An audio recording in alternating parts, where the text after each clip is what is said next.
تو اگر میرے اور آپ کے لیے شہادت ہے تو کیا عثمان غنی رضی اللہ عنہ کے لیے شہادت نہیں کہ پانچویں پشت عبد مناف رسول اللہ صلی اللہ علیہ وسلم اور عثمان دونوں کا خاندان ایک ہے. عبد مناف کے دو پوتے تھے. ایک پوتے کا نام عبد المطلب تھا اور ایک پوتے کا نام امیہ تھا. امیہ کا بیٹا عبد الشمس، ابو العاص، پھر عفان اور عثمان. اور اسی طرح عبد مناف کا ایک پوتا عبد المطلب، وہاں سے حضرت عبداللہ، وہاں سے حضرت محمد رسول اللہ صلی اللہ علیہ وسلم. پانچویں پشت میں یعنی عبد مناف میں رسول اللہ صلی اللہ علیہ وسلم اور حضرت عثمان رضی اللہ عنہ دونوں کا خاندان ایک ہے. عبد مناف سے پھر الگ الگ ہوا، یعنی یہ قریش بنے اور یہ بنو امیہ بنے. دونوں کا یہ پہلی شہادت. اور دوسری شہادت حضرت عثمان رضی اللہ عنہ کی. ہم اپنے ماحول معاشرے میں دیکھیں، اگر کسی کی شادی اعلیٰ خاندان میں ہو یا کسی کے بچے کی شادی اعلیٰ خاندان میں ہو یا کسی کی بچی کی شادی اعلیٰ خاندان، اپنے سے اوپر والے وہ فخر کرتا ہے، لوگوں کو بتاتا پھرتا ہے میرے بیٹی کی شادی بہت اچھی جگہ ہوئی، بہت اعلیٰ خاندان ہے، بڑے اچھے لوگ ہیں. بیٹی کی شادی بڑے اچھے خاندان میں، فخر کرتا ہے، لوگوں کو بتاتا ہے، پھولے سے نہیں سماتا، فخر کرتا ہے. تو حضرت عثمان رضی اللہ عنہ کی دوسری بڑی سعادت، اس سے پہلے میرے ذہن میں آ گیا کہ آپ کا اسلام لانے والا واقعہ وہ بات کر لوں، پھر اس سعادت کو لے کر چلوں گا. حضرت عثمان رضی اللہ تعالیٰ عنہ، جیسے میں نے رشتہ داری بتائی، عبد مناف سے دونوں آپ صلی اللہ علیہ وسلم اور عثمان کا خاندان ایک ہے. تو رسول اللہ صلی اللہ علیہ وسلم کی پھپھی حضرت عروہ بن عبد المطلب وہ حضرت عثمان کی خالہ تھی. رسول اللہ صلی اللہ علیہ وسلم کی پھپھی جان حضرت عثمان کی خالہ جان، وہ بیمار ہوئی. رسول اللہ صلی اللہ علیہ وسلم بھی تشریف لے گئے، حضرت عثمان رضی اللہ عنہ بھی تشریف لے گئے. اللہ کی طرف سے اتفاقاً دونوں حضرات اکٹھے وہاں جمع ہوئے. یہ پہلی ملاقات تھی رسول اللہ صلی اللہ علیہ وسلم کے نبی بننے کے بعد. قیادت کی حضرت عثمان رضی اللہ عنہ کی پہلی مرتبہ نظر پڑی نبوت کے بعد. جب نظر پڑی تو پھر ٹک ٹکی باندھ کر دیکھتے ہی رہ گئے، نظر ہٹا نہیں، بھول گئے. رسول اللہ صلی اللہ علیہ وسلم نے دیکھا تو پوچھا، اے عثمان خیریت ہے؟ عرض کی کہ ایسا حسین و جمیل چہرہ میں نے کبھی دیکھا ہی نہیں، آپ کے حسن و جمال سے لطف اندوز ہو رہا ہوں، بس مجھے دیکھنے دیجیے. رسول اللہ صلی اللہ علیہ وسلم نے ارشاد فرمایا کہ اے عثمان، میں اللہ کا سچا پیغمبر ہوں. اللہ کا سچا پیغمبر ہمیشہ خوبصورت بھی ہوتا ہے اور خوبصیرت بھی ہوتا ہے. اس کے اندر ظاہری عیب بھی نہیں ہوتا اور جسمانی عیب بھی نہیں ہوتا. وہ ہر قسم کے ظاہری اور باطنی عیوب سے پاک ہوتا ہے، کیونکہ اس نے دنیا کے لیے رہنما پیشوا بننا ہوتا ہے. حضرت عثمان رضی اللہ عنہ نے عرض کی، میری ایک خواہش ہے، ذرا پورا فرما دیجئے. رسول اللہ صلی اللہ علیہ وسلم نے پوچھا، کیا خواہش؟ کہا مجھے اللہ کا کلام سنا دیجئے. رسول اللہ صلی اللہ علیہ وسلم نے اللہ کا قرآن سنایا، اللہ کا کلام سنایا. وہ قرآن، وہ کلام عثمان غنی کے دل کی گہرائیوں میں اترتا چلا گیا. عثمان غنی کا دل پہلے ہی شفاف آئینہ تھا، نور ایمان کی کرن پڑی، وہ دل روز روشن کی طرح واضح ہو گیا. عثمان غنی نے ہاتھ بڑھایا، نبی نے کلمہ پڑھایا، اشہد ان لا الہ الا اللہ واشہد ان محمد عبدہ ورسولہ. حضرت عثمان رضی اللہ عنہ نے کلمہ پڑھا اور مسلمان ہو گئے. ایک روایت تو یہ، اور دوسری روایت یہ کہ حضرت ابوبکر صدیق رضی اللہ عنہ جو کہ سابق الاولون میں سب سے پہلے فرشتے ہیں، جنہوں نے سب سے پہلے کلمہ پڑھا، جب انہوں نے کلمہ پڑھا تو وہ میری اور آپ کی طرح بیٹھے نہیں کہ میں مسلمان ہوں، بس میں نماز کے لیے آ گیا ہوں، بس میں نیک کام کرتا ہوں، بس میری اولاد میرے گھر والے پڑھتے نہیں پڑھتے میں کوئی سروکار نہیں، میرا دوست میرا جاننے والا میرے ساتھ کام کرنے والا نماز پڑھتا نہیں پڑھتا کوئی سروکار نہیں، اچھے کام کر رہا برے کام کر رہا ہے ہمیں کوئی سروکار، ایسا نہیں. حضرت ابوبکر صدیق رضی اللہ عنہ نے کلمہ پڑھا تو پھر سکون سے بیٹھے نہیں، گلی کوچہ میں گشت کرتے رہے، اپنا ملتا پرایا ملتا، جانتے نہ جانتے تھے اسے تبلیغ کرتے، اسے وہ پیغام پہنچاتے جو اللہ رب العزت کے حکم سے، رسول اللہ صلی اللہ علیہ وسلم کی زبان مبارکہ سے حضرت ابوبکر کے سینے میں جو پیوست ہو چکا تھا، وہ پیغام ہر گھر گلی کوچہ میں پہنچاتے تھے۔ تو انہوں نے حضرت عثمان رضی اللہ عنہ کے ساتھ بھی بات چیت کر رکھی تھی، انہیں بھی اسلام کی دعوت دے رکھی تھی۔ ایک حدیث مبارکہ میں ہے کہ روز ملتے حضرت عثمان سے بات چیت کرتے، ان کے دل میں تحریک پیدا ہوتی چلی گئی، اور روایت میں آتا ہے کہ حضرت ابوبکر رضی اللہ عنہ حضرت عثمان رضی اللہ عنہ کو لے کر رسول اللہ صلی اللہ علیہ وسلم کی خدمت میں حاضر ہوئے، اور حضرت عثمان رضی اللہ عنہ مشرف با اسلام ہوئے، کلمہ پڑھا اور گھر تشریف لے کے گھر پتہ چلا، روایات میں آتا ہے آپ کے والد اور چچا دونوں یا دونوں میں سے ایک نے آپ کو درخت کے ساتھ باندھا، تشدد کیا، کہا بھی کلمہ چھوڑ دو۔ حضرت عثمان رضی اللہ عنہ نے کہا اب جان تو جا سکتی ہے، لیکن اب جو میں نے کمری والے کا کلمہ پڑھا ہے وہ کلمہ نہیں جا سکتا، ایمان نہیں چھوڑا جا سکتا، جان تو جا سکتی ہے تو جائے۔ تو حضرت عثمان رضی اللہ عنہ کہے کہ یہ بھی واقعی۔ تو پہلی سعادت یہ کہ آپ کا اور رسول اللہ صلی اللہ علیہ وسلم کا خاندان 5ویں پشت میں۔ دوسری سعادت اور سب سے بڑی سعادت اور ایسی سعادت، ایسا اعزاز حضرت آدم سے لے کر حضرت محمد مصطفیٰ صلی اللہ علیہ وسلم تک کسی پیغمبر کو بھی حاصل نہیں ہوا۔ اس اعزاز کو آخر میں بتاؤں گا، پہلے اس کے شروع کی بات کرتا چلوں۔ رمضان المبارک کا مہینہ تھا، 17 رمضان المبارک غزوہ بدر پیش آیا، 18 رمضان المبارک کو مسلمانوں کو فتح نصیب ہوئی، 19 رمضان المبارک راستے میں گزرا، 20واں روزہ تھا، صبح کے وقت رسول اللہ صلی اللہ علیہ وسلم صحابہ کرام رضوان اللہ علیہ مجمعین غزوہ بدر کی فتح کے بعد مدینہ پہنچے۔ حضرت عثمان رضی اللہ عنہ، حضرت اسامہ بن زید رضی اللہ عنہ، یہ دو حضرات مدینہ میں موجود تھے۔ رسول اللہ صلی اللہ علیہ وسلم کی بیٹی حضرت رقیہ رضی اللہ عنہ، حضرت عثمان رضی اللہ عنہ کی زوجہ حضرت رقیہ رضی اللہ عنہ شدید بیمار تھی۔ رسول اللہ صلی اللہ علیہ وسلم نے ان دونوں کو حکم دیا تھا کہ تم مدینہ میں رہو، ان کی تیمارداری کرتے رہو، عیادت کرتے رہو، ان کی دیکھ بھال کرو۔ رسول اللہ صلی اللہ علیہ وسلم 20 رمضان صبح کے وقت جب یہ قافلہ مدینہ پہنچا، زید بن حارثہ سب سے آگے ہوتے، حالات بھی بتاتے رہتے، اور مدینہ بھی سب سے پہلے وہ پہنچے، اور انہوں نے جا کر اطلاع بھی کر دی کہ مسلمان فتح یاب ہو کر تشریف لا رہے ہیں اور تھوڑی ہی دیر کے بعد پہنچنے والے ہیں۔ جیسے ہی اطلاع دی، اسامہ بن زید کے کان میں آواز پڑی، اسامہ بن زید جو حضرت عثمان رضی اللہ عنہ کے ساتھ تھے وہاں سے دوڑے رسول اللہ صلی اللہ علیہ وسلم کے پاس حاضر خدمت ہوئے، اور رسول اللہ صلی اللہ علیہ وسلم نے جیسے ہی دیکھا پوچھا، اے اسامہ مجھے میری بیٹی کے متعلق بتاؤ، ان کی طبیعت کیسی ہے، حالت کیسی ہے؟ حضرت اسامہ بن زید رضی اللہ عنہ رونے لگے، آنکھوں سے آنسو آئے، عرض کیا رسول اللہ صلی اللہ علیہ وسلم آپ اللہ کی رضا پر راضی ہو جائیے، آپ کی بیٹی حضرت رقیہ اللہ کو پیاری ہو گئی۔ رسول اللہ صلی اللہ علیہ وسلم کا معمول تھا جب بھی عباس سے تشریف لاتے سب سے پہلے مسجد نبوی میں تشریف لے جاتے تھے، لیکن جیسے ہی اسامہ بن زید نے یہ اطلاع دی اور عرض کی کہ ہم ابھی اسے دفن کر کے ابھی ہم مدینہ میں قبرستان میں موجود ہیں، ابھی دفن کی ہے اور مجھے اطلاع بھی نہیں، آپ کی طرف آ گیا۔ رسول اللہ صلی اللہ علیہ وسلم مسجد نبوی میں جانے کے بجائے سیدھا جنت البقیع قبرستان میں تشریف لے گئے،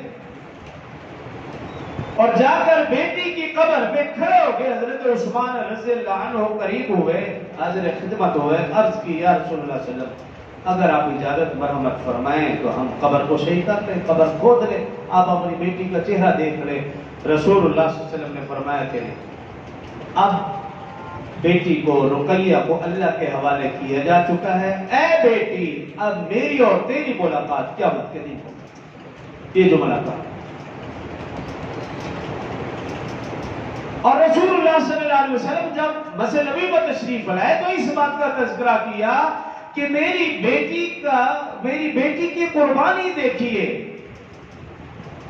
فرمایا کہ جب اس کی ماں یعنی حضرت خدیجہ رضی اللہ عنہا فوت ہوئی تھی، حضرت رقیہ اس وقت حبشہ کی ہجرت میں حضرت عثمان کے ساتھ تھی. جب ماں فوت ہوئی، ماں نے بیٹی کا چہرہ نہیں دیکھا، بیٹی نے ماں کا چہرہ نہیں دیکھا. اور آج عجیب اتفاق ہے کہ جب بیٹی فوت ہوئی اسے دفنایا جا چکا ہے، باپ نے بیٹی کا چہرہ نہیں دیکھا، بیٹی نے باپ کا چہرہ نہیں دیکھا. اسی حالت میں اللہ کے حوالے ہو گئی، یا اللہ میں تیری رضا پہ راضی ہوں، تو جس حال میں رکھے میں خوش ہوں. ایسی بڑی قربانی حضرت رقیہ رضی اللہ عنہا نے دی. روایات میں آتا ہے حضرت رقیہ رضی اللہ عنہا جو کہ حضرت عثمان رضی اللہ عنہ کی زوجہ تھی، ان کی وفات کے بعد حضرت عثمان رضی اللہ عنہ غم زدہ رہنے لگے. رسول اللہ صلی اللہ علیہ وسلم نے ایک مرتبہ پوچھا کہ خیریت تو ہے؟ عرض کی یا رسول اللہ صلی اللہ علیہ وسلم میں امیہ خاندان سے ہوں اور آپ قریش سے. میں امیہ خاندان میں سب سے پہلے اسلام قبول کرنے والا شخص ہوں اور آپ قریشی خاندان سے ہیں. میرا اور آپ کا کوئی جوڑ نہیں بنتا، لیکن جب آپ کی صاحبزادی میرے نکاح میں تھی لوگ مجھے اور نگاہ سے دیکھتے تھے، مجھے قریشی سمجھتے تھے، مجھے آپ کے خاندان کا حصہ سمجھتے تھے، عزت تقریب کی نگاہ سے دیکھتے تھے. اب حضرت رقیہ وفات پا گئی، اب تو مجھ سے کوئی پوچھتے ہی نہیں. اب میرا اور آپ کا رشتہ ایسے لگ رہا ہے جیسے ختم ہو گیا. اب تو میری زندگی مجھے عجیب معلوم ہونے لگی ہے. رسول اللہ صلی اللہ علیہ وآلہ وسلم سے رہا نہ گیا. رسول اللہ صلی اللہ علیہ وسلم نے فرمایا، اگلے دن فرمایا رسول اللہ صلی اللہ علیہ وسلم نے بلایا عثمان کو، کہا ہے عثمان کیا تو اس بات پر خوش نہیں میں نے تیرا نکاح رقیہ کے ساتھ زمین پر کیا تھا، لیکن رات کو اللہ نے تمہارا نکاح ام کلثوم کے ساتھ عرش بری پر کر دیا ہے، تجھے مبارک ہو، ام کلثوم کا نکاح تمہارے ساتھ ہو چکا، یہ تمہارے نکاح میں آ. رسول اللہ صلی اللہ علیہ وسلم کی دوسری بیٹی ام کلثوم حضرت عثمان کے نکاح میں یہ اعزاز ایسا ہے جو حضرت آدم سے لے کر حضرت محمد مصطفیٰ صلی اللہ علیہ وسلم تک کسی کو بھی یہ حاصل نہیں کہ کسی بھی نبی کی دو بیٹیاں یکے بعد دیگرے کسی کے نکاح میں آئی ہو. اگر یہ اعزاز حاصل ہے تو صرف حضرت عثمان رضی اللہ عنہ کو. روایات میں آتا ہے حضرت علی المرتضی کنز الاعمال کے اندر بھی یہ روایت موجود ہے، شرح زرقانی کے اندر بھی یہ روایت موجود ہے. حضرت علی المرتضی رضی اللہ عنہ سے کسی نے پوچھا، حضرت علی رضی اللہ عنہ سے کسی نے پوچھا کہ حضرت عثمان کی وہ خصوصیت بتائیں جو ان کے علاوہ کسی اور میں نہیں. تو حضرت علی رضی اللہ عنہ فرمایا یقال فی ملأ عثمان، فرمایا کہ حضرت عثمان وہ ہستی ہے کہ جس کا نکاح عرش بری پر ہوا اور آسمان کے فرشتے بھی حضرت عثمان کو ذوالنورین کہتے ہیں. یہ مقدر صرف حضرت عثمان کا کسی اور کا نہیں. روایت میں آتا ہے حضرت ام کلثوم رضی اللہ عنہا نکاح میں تھی حضرت عثمان کے. تو حضرت ام کلثوم رضی اللہ عنہا رسول اللہ صلی اللہ علیہ وسلم سے ایک مرتبہ کہنے لگی، عرض کی اے ابا جان،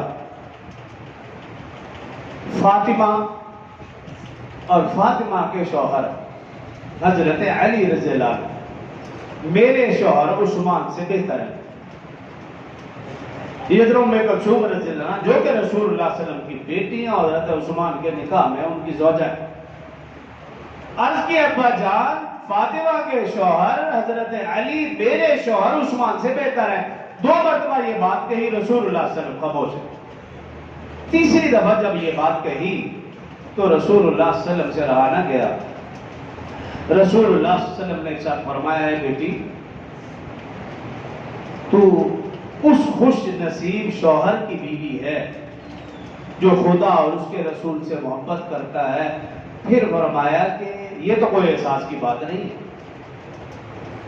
ہر کوئی یہ کہتا ہے ہمیں اللہ اور اس کے رسول سے محبت ہے، ہر کوئی یہ دعویٰ کرتا ہے ہمیں اللہ اور اس کے رسول سے محبت ہے، لیکن اے بیٹی تیرے شوہر وہ خوش نصیب ہستی ہیں اللہ اور اللہ کے رسول کا دعویٰ ہے کہ ہمیں عثمان سے محبت ہے، یہ تیرے شوہر کا اعزاز ہے۔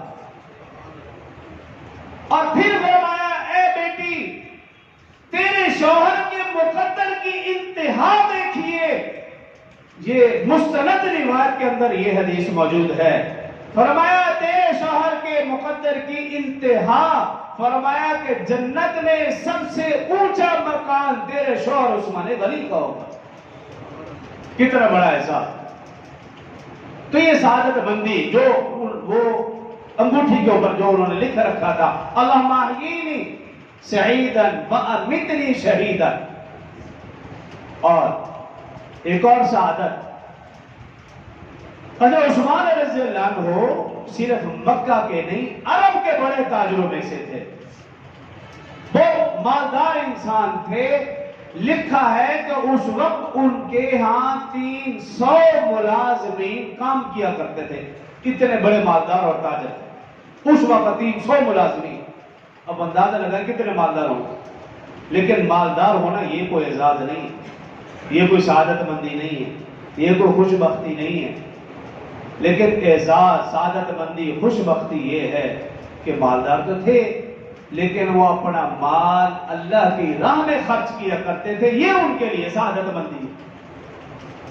اور آج بھی ایسا ہے، اگر کوئی شخص مالدار ہے لیکن وہ اللہ کی راہ میں خرچ نہیں کرتا، یہ سب سے بڑا بدبخت اور کنجوس ہے کہ تیرا مال اللہ کی راہ میں خرچ نہیں ہو رہا تو کہاں خرچ ہو رہا ہے؟ تو بڑا بدبخت انسان ہے۔ اگر مال اللہ کی راہ میں خرچ ہو، اس مالدار کو خوش ہونا چاہیے، وہ شخص سعادت مند ہے، وہ شخص خوش بخت ہے کہ مال اللہ نے دیا اور راہ بھی اللہ کی راہ میں خرچ کر رہا ہے، یہ خوش بختی اور سعادت مندی ہے۔ اور حضرت عثمان رضی اللہ عنہ نے کہاں کہاں مال خرچ کیا، تاریخ اس بات کے اوپر حیران ہے کہ جب بھی رسول اللہ صلی اللہ علیہ وسلم کو ضرورت پڑی، جب بھی صحابہ کرام کو ضرورت پڑی، وہ جنگ کا موقع ہو، مسجد کا معاملہ ہو، کنویں کا معاملہ ہو، رسول اللہ صلی اللہ علیہ وسلم کا سفر ہو یا حضر ہو، جب جہاں جہاں ضرورت پڑی، حضرت عثمان غنی رضی اللہ عنہ نے بڑھ چڑھ کر حصہ لیا، اور جہاں دیکھتے ضرورت ہے وہاں وہ اپنا مال خرچ کر دیا کرتے تھے۔ یہ ان کے لیے سب سے بڑی سعادت مندی ہے۔ اور رسول اللہ صلی اللہ علیہ وسلم فرمایا کرتے تھے کہ حضرت ابو بکر اور حضرت عثمان یہ دو گھر ایسے ہیں، میں جب چاہوں، جس وقت چاہوں، جتنا چاہوں ان دونوں گھروں سے مال لے سکتا ہوں، اللہ پاک نے مجھے اجازت دے رکھی ہے، ان دو گھر کے علاوہ کسی اور گھر سے کچھ بھی لینے کی اجازت نہیں۔ یہ ان کے لیے کتنا بڑا اعزاز تھا کہ مالدار بھی تھے اور وہ پیسہ اللہ کی راہ میں خرچ ہوتا تھا۔ غزوہ تبوک ہو، بے شمار مثالیں موجود ہیں، مسجد نبوی کا معاملہ ہو، مسجد خدا کا معاملہ ہو، یا جتنے بھی معاملات رسول اللہ صلی اللہ علیہ وسلم کی زندگی میں ہوئے، یا حضرت بکر عمر رضی اللہ عنہ کی زندگی میں، یا حضرت عثمان جب خود خلیفہ بنے ان کی زندگی میں بے شمار اللہ کے واقعات ایسے ہیں کہ جب جہاں ضرورت پڑی وہ اپنا مال خرچ کر دیا کرتے تھے۔ عرض کرنے کا مقصد یہ ہے کہ صحابہ کرام کی نسبت رسول اللہ صلی اللہ علیہ وسلم کے ساتھ ہے، ہم نے اسے نسبت کا لحاظ اور خیال کرنا ہے۔ صحابہ اکرام کو جب بھی پرکھنا ہے ان کی ذات سے نہیں، ان کے کاموں سے نہیں، ان کی نسبت سے پرکھنا ہے کہ ان کی نسبت آقا صلی اللہ علیہ وسلم کے ساتھ ہے، ان کی نسبت قرآن کے ساتھ ہے، ان کی نسبت احادیث مبارکہ کے ساتھ ہے۔ جب انسان صحابہ اکرام کو قرآن و حدیث سے پرکھے گا وہ کبھی بھی گمراہ نہیں ہوگا، اس کے دل میں صحابہ اکرام کی محبت پیدا ہوگی۔ اور مومن وہ ہے جب بھی اس کے سامنے صحابہ کرام کا تذکرہ کیا جائے اس کے چہرے پر خوشی کے اثرات نظر آتے ہیں، اور بے ایمان وہ ہے کہ جب اس کے سامنے صحابہ کرام کا تذکرہ کیا جائے اس کا چہرہ مرجھا جاتا ہے۔ اور ہمارے اوپر لازم یہ ہے کہ ہم صحابہ کرام، اہل بیت اعظام، ان دونوں پر ایمان بھی لائیں، ان دونوں کا احترام بھی کریں، کیونکہ رسول اللہ صلی اللہ علیہ وسلم سے تعلق کو جوڑنے کے یہ دو ہی ذریعے ہیں، صحابہ اور اہل بیت۔ اس موضوع کے اوپر پھر اگلے جمعے سے بات شروع کروں گا، جو کہا سنا اللہ مجھے اور آپ کو عمل کی توفیق دے۔ وآخر دعوانا الحمدللہ۔